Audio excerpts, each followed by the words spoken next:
नमस्कार दोस्तों, मेरा नाम है विजय कुमार और आप देख रहे हैं कॉमिक्स पिटारा चैनल को। दोस्तों हम लोग कॉमिक्स पढ़ रहे थे ये शादी होकर रहेगी, जो कि डोगा के कॉमिक्स है। इसका पहला पार्ट मैंने अपने चैनल पे अपलोड कर दिया है। पहले पार्ट में मैंने इस कॉमिक्स को 20 पेज तक कवर कर दिया था। अब इस पार्ट में इसके आगे कहानी को शुरू करते हैं। मांडलोई मुजरिमों की जमानत देने का धंधा करता है, मगर वो ये काम कानून के हद में रहकर करता है। हथियार तो डंगर जैसे लोगों को अपने असूल सिखाने के लिए रखने पड़ते हैं, वरना यह धंधा चलाना मुश्किल हो जाए। मगर आज तुम्हारे कारण डंगर मेरे हाथों से निकल गया है डोगा। कल कोर्ट में उसकी तारीख है। अगर कल उसे पेश ना किया तो जिंदगी में पहली बार मांडलोई की जमानत जब्त हो जाएगी, और वो भी तुम्हारे कारण डोगा। मैंने भी बहुत नाम सुना था तुम्हारा, तुमसे एक बार मिलने की इच्छा भी थी, लेकिन तुमसे मिलकर मुझे बिल्कुल भी अच्छा नहीं लगा। मुझे अफसोस है कि मेरी तुम्हारी ये मुलाकात हम में से एक की मौत के साथ ही आखिरी साबित होगी। धड़। हाँ डोगा, कल मांडलोई की जमानत जब्त हो जाएगी, और मांडलोई इस कलंक के साथ जिंदा नहीं रहना चाहता। अब ये कलंक मेरे या तेरे खून से ही धुल सकता है। धाए धाए धाए धाड़।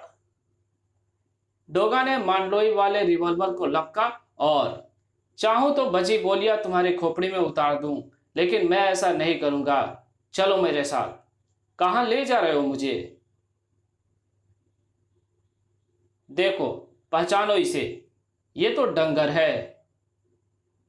हाँ वही है, इसे मैंने मार डाला है। ऐसे खतरनाक खूनियों को डोगा जिंदा नहीं छोड़ता। अब तुम्हारी जमानत जब्त नहीं होगी, क्योंकि मुलजिम मारा जा चुका है। इसकी मौत के साथ ही केस खत्म, तुम्हारी जमानत खत्म। लेकिन मैं तुम्हें वार्न करता हूं, तुम अपराधियों की जमानत लेने का धंधा बंद कर दो। तुम अच्छी तरह से जानते हो कि डंगर जैसे लोग जमानत पर छूटने के बाद क्या करते हैं। वो फिर से और बड़े गुनाह करने की तैयारी करते हैं, और चूंकि वो तुम्हारे कारण छूटते हैं, इसलिए उन सब गुनाहों में अप्रत्यक्ष रूप से तुम भी शामिल होते हो। डोगा इसे बिल्कुल बर्दाश्त नहीं करेगा। ठहरो डोगा, जमानत जब्त होने से बचाई है तुमने मांडलोई की जिंदगी की भी और इज्जत की भी। इस कर्ज को वक्त पड़ने पर लौटाऊंगा डोगा। डोगा किसी की जिंदगी कर्ज समझकर नहीं, फर्ज समझकर बचाता है। अस्पताल में? नहीं भैया, मैं उस घर में वापस नहीं लौटूंगी जहां हेमंत को अच्छी नजरों से ना देखा जाता हो। समझने की कोशिश करो दीपा, मैं पापा को तुम्हारे हेमंत से शादी के लिए मना लूंगा। मैं तुम्हारा भाई हूं, कोई दुश्मन नहीं। दीपा, अगर ये ऐसा कह रहे हैं तो तुम्हें एक बार इन पर विश्वास करके देखना चाहिए। हाँ दीपा, इसमें कोई नुकसान नहीं। ठीक है, अगर आप लोगों की यही मर्जी है तो मैं आपके साथ हूँ। मैं कोई भी कदम उठाने से पहले आपको जरूर बताऊंगी, लेकिन जब तक हेमंत बिल्कुल ठीक नहीं हो जाता, मैं उसकी देखभाल के लिए उसके साथ मोनिका के घर पर रहूंगी। ठीक है, तो फिर मैं हेमंत को अस्पताल से डिस्चार्ज करवाने के लिए कहता हूँ। टिंगलिंग। Just a minute. हाँ नटवर्धन, तुम मेरे गैंग के सबसे बेहतरीन शूटर हो। ध्यान से सुनो, थोड़ी देर में हेमंत को अस्पताल से छुट्टी मिलने वाली है। वो हमारे साथ बाहर आएगा। बाहर निकलते ही तुम उसे गोली मार देना। चारों एक साथ हॉस्पिटल से बाहर निकले। नटवर्धन ने गोली चलाई, लेकिन ये क्या, गोली बबलू कासरे के कंधे को घायल करते हुए निकल गई। ढाए ढाए। उफ। धाए धाए। नटवर्धन पागल हो गया है क्या? उसके निशाने को क्या हो गया है? भैया। धाए धाए। ट्विंग। कमीना मेरे किसी दुश्मन से मिल गया लगता है। उफ, इसका निशाना मैं हूं। भैया भागो। अगर मैं भागा तो उसके लिए मेरी पीठ पर गोली चलाना और भी आसान हो जाएगा। दूसरा नुकसान यह होगा कि यह जिंदा बच जाएगा। धाए। आ बबलू ने पूरी रिवॉल्वर नटवर्धन की छाती में ही खाली कर दी। वहां पहुंची पुलिस की जीप से नीचे उतरने वाला ऑफिसर था SP Sorathe. You are under arrest. लेकिन ये खून नहीं है। अगर मैं इसे ना मारता तो ये मुझे मार डालता। अपनी सफाई में जो कुछ कहना हो अदालत में कहना। फिलहाल मैंने तुम्हें रंगे हाथों गिरफ्तार किया है। भैया। घबराओ मत दीपा, ये केस बहुत कमजोर है। मैं जल्दी जमानत पर छूट जाऊंगा। और जमानत के लिए अर्जुन कासरे के जुबान पर एक ही नाम आना था, मांडलोई। तुझे मेरे बेटे की जमानत देनी है, मगर बबलू की जमानत तुम या तुम्हारी बेटी भी तो दे सकती है। एसीपी ने इसे कत्ल के केस में गिरफ्तार किया है मांडलोई। हम लोग राजनीतिज्ञ हैं। अगर हम बबलू की जमानत लेंगे तो विपक्षी पार्टियां हम पर उसे बचाने के आरोप लगाने शुरू कर देंगी। उसकी जमानत तुम ही दोगे और किसी को पता नहीं लगना चाहिए कि जमानत तुम हमारे कहने पर दे रहे हो। तो फिर ठीक है, वैसे भी केस कमजोर है। आपके बेटे बबलू ने नटवर्धन की हत्या अपने लाइसेंसी रिवॉल्वर से अपनी जान बचाने के लिए की है। उसकी जमानत में कोई अड़चन नहीं आएगी। मत भूलो मांडलोई कि उसका नाम एसीपी सोराठे है। सुना है कि जब वो क्रिमिनल इतिहास वाले लोगों की केस डायरी तैयार करता है तो वो इतना पुख्ता होती है कि कमजोर केस में भी जमानत होना मुश्किल हो जाती है। दूसरी बात यह है कि वो हेमंत रेगे का दोस्त भी है। उसे ये भी शक है कि हेमंत पर डंगर ने जो हमला किया था वो हमने करवाया था। इन सब बातों के बाद वो पूरी कोशिश करेगा कि जमानत ना होने पाए। अर्जुन कासरे की बात अभी पूरी नहीं हो पाई थी कि ये जमानत नहीं हो पाएगी अर्जुन कासरे। हाँ, कौन? एसीपी सोराठे। ये कैसेट तुम्हारे बेटे की जमानत नहीं होने देगी। क्या है इस कैसेट में? इसमें तुम्हारे बेटे और नटवर्धन की वो बातचीत है जो मैंने उस वक्त रिकॉर्ड की जब तुम्हारा बेटा तुम्हारे शूटर नटवर्धन को हेमंत रेगे को हॉस्पिटल से निकलते ही गोली से उड़ा देने का आदेश दे रहा था। हेमंत पर डंगर के हमले की बात और दीपा की बात सुनते ही मुझे तुम लोगों पर शक हो गया था, इसलिए मैंने फौरन तुम्हारी टेपिंग शुरू कर दी थी। हालांकि तुम्हारे बेटे ने मोबाइल फोन का प्रयोग किया था, मगर दुर्भाग्य से उसके पास MTNL का कनेक्शन था, जिससे मुझे ना तो फोन टेपिंग में कोई मुश्किल आई और ना ही नटवर्धन का नंबर पता लगाकर उस तक पहुंचने में। नटवर्धन को मैंने फौरन जा पकड़ा। पुलिस की मार के आगे वो जल्द ही रो दिया। मुझे मत मारो साहब, आप जो कह रहे हैं वो मुझे मंजूर है। ठक। गुड, तो तू अस्पताल जाएगा, मगर गोली हेमंत पर नहीं बबलू पर चलाएगा, वो भी इस तरह कि वो ना मरे। मैं जानता था जब नटवर्धन बबलू पर गोली चलाएगा तो वो बखलाकर उस पर गोली जरूर चलाएगा, और ऐसा हुआ। बबलू ने नटवर्धन को मार डाला और मैंने तुरंत घटनास्थल पर पहुंचकर उसे रंगे हाथों गिरफ्तार कर लिया। अपनी दोस्त की जिंदगी की हिफाजत के लिए मेरे लिए ऐसा करना बहुत जरूरी था। अब एक कैसेट तुम्हारे बेटे की मंशा को कोर्ट में जाहिर कर देगी। सरकारी वकील ये साबित करेगा कि गोलियां हेमंत पर ही चलाई गई थी, पर निशाना चूक जाने के कारण वो तुम्हारे बेटे को लगी। तुम्हारे बेटे की जमानत ना होने देने के लिए ये सबूत पर्याप्त है अर्जुन कासरे। एसीपी सोराठे के शब्दों ने अर्जुन कासरे के पांव तले की जमीन खिसका दी थी, लेकिन मांडलोई शांत था। अगर एसीपी के पास उसकी जमानत ना होने देने के लिए पुख्ता सबूत है तो ये तुम्हारी प्रॉब्लम है कासरे सेठ। तुम ये सबूत गायब करवा दो तो अपन जमानत के वास्ते पहुंच जाएगा, क्योंकि अपन जमानत का धंधा कानून की हद में रहकर करता है। अर्जुन कासरे कानून की हदें तोड़ने के लिए तैयार था। कपकोटी भाई, चाहे जो कुछ करो, पर वो सबूत मुझे चाहिए। पैसा जो तुम चाहो, 1 घंटे के अंदर काम हो जाएगा। ठीक आधे घंटे बाद। आओ एसीपी, मुझे कपकोटी कहते हैं। मेरा बेटा कहाँ है? वहां। सोनू, पापा।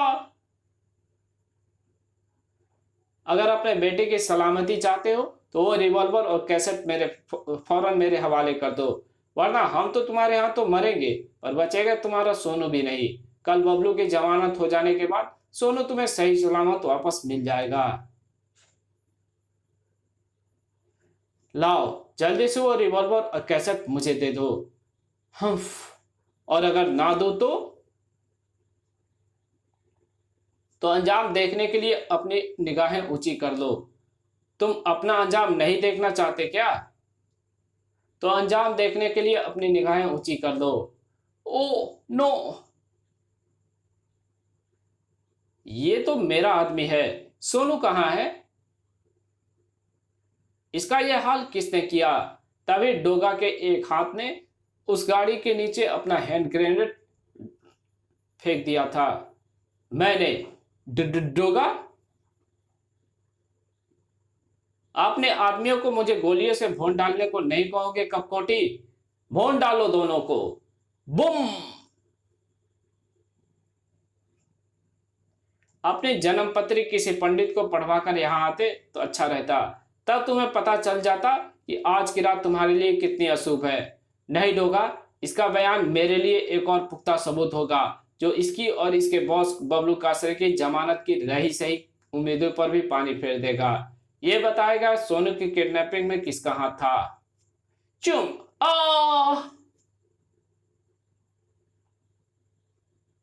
तुम इसे गोली नहीं मारोगे डोगा, क्योंकि एसीपी सोराठे ऐसे अपराधियों को बकरे की तरह झटका मौत देने में विश्वास नहीं करता। इसके लिए जेल की बदतर जिंदगी मौत से भी ज्यादा भयंकर होगी। धड़ अक! सोराठे ने कपकोटी की तलाशी ली और उसका रिवॉल्वर निकालकर धाए! ये क्या कर रहे हो? अपने आप को गोली क्यों मारी? ये गोली मैंने नहीं मारी, कपकोटी ने मुझे मारी। जब मैं किसी के खिलाफ कोई केस बनाता हूं तो जमानत होने तक की गुंजाइश नहीं छूटने देता। मेरा घायल बाजू ना इसकी जमानत होने देगा और ना बबलू कासरे की। मेरा बेटा सोनू कहाँ है डोगा? वहां। पापा, मेरे बेटे। डोगा, मेरा बेटा तो मुझे मिल गया, तुम ना आते तो भी वो मुझे मिल जाता, क्योंकि मैं बम बांध कर आया था। मैं अवसर पाते ही कपकोटी को जकड़ लेता, अपनी जान बचाने के लिए वो मेरे बेटे को जरूर छोड़ देता। लेकिन तुम्हारे आने के बाद मैं तुम्हें नहीं छोड़ूंगा, क्योंकि तुम्हें गिरफ्तार करने की बहुत ख्वाहिश थी मेरे मन में। आज वो इच्छा पूरी हो जाएगी। कु कु उफ! शाबाश रोडवेज, मुझे गिरफ्तार करने की इच्छा मन में लेकर मेरे सामने आने वाले तुम पहले और आखिरी पुलिस ऑफिसर नहीं हो एसीपी सोराठे। ये बात हमेशा याद रखना। गुर्र! उस अंधेरे गली को अभी पार नहीं कर पाया था डोगा। ठहरो डोगा। सामने खड़ी सूरत को देखकर डोगा के चेहरे पर हैरत के भाव उमड़ पड़े थे। मांडलोई तुम? हाँ डोगा, मैं ये देखने के लिए यहां आया था कि कपकोटी अपने काम में सफल हुआ या नहीं। क्या मतलब? क्या तुम्हें पता था कि यह सब होने वाला है? हाँ डोगा, मुझे पता था, क्योंकि कल मुझे बबलू कासरे की जमानत लेनी है। लेकिन लगता है कि ऐसा नहीं हो पाएगा, क्योंकि एसीपी सोराठे झूठे आरोपों की बुनियाद पर उसके लिए फांसी का फंदा तैयार कर रहा है। बबलू ने नटवर्धन की हत्या नहीं की डोगा, क्योंकि अपनी प्राण रक्षा में गोली चलाना कोई अपराध नहीं। इस बात की गवाह दीपा कासरे है, उसकी सहेली मोनिका है। लेकिन एसीपी किसी की भी गवाही को नहीं मान रहा, क्योंकि वो अपने दोस्त और दीपा के मंगेतर हेमंत रेगे पर हुए हमले का जिम्मेदार बबलू और उसके पापा को मानता है। मजबूर होकर बबलू के पापा अर्जुन कासरे को एसीपी से झूठे सबूत हासिल करने के लिए यह रास्ता अपनाना पड़ा। एसीपी सोराठे किस मूड का आदमी है ये तुम देख चुके हो। अपना केस पुख्ता करने के लिए वो अपने आप को गोली मारकर घायल भी कर सकता है। अपराधियों से नफरत होनी चाहिए डोगा, लेकिन इतनी भी नहीं कि कोई निर्दोष झूठे साक्ष्यों की भेंट चढ़ जाए। तुम मुझसे क्या चाहते हो?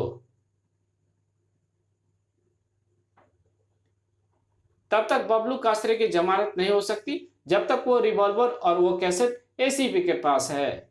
मैं चाहता हूं कि ये काम तुम करो, तुम ये सबूत एसीपी से छीन लाओ, क्योंकि तुम्हारा काम केवल अपराधियों को खत्म करना ही नहीं, बल्कि किसी निर्दोष को फांसी के फंदे से बचाना भी है।